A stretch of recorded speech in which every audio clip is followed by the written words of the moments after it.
যুদ্ধাপরাধী, ধর্ষক দেলোয়ার হোসেন সাঈদীর অনুসারী জামাতে ইসলাম সংসদে গিয়ে সংসদটাকে কলঙ্কিত করল।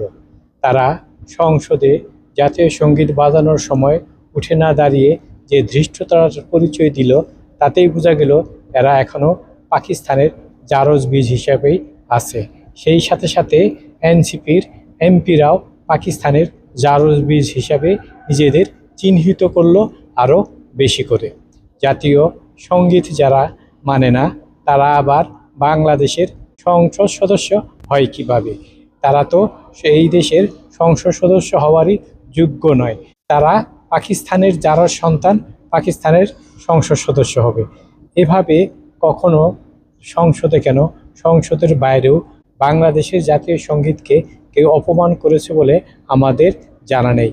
এই পাকিস্তানের প্রেতাত্মা, এই শকুনরা বাংলাদেশের মানচিত্রটাকে আবার খামচে ধরেছে।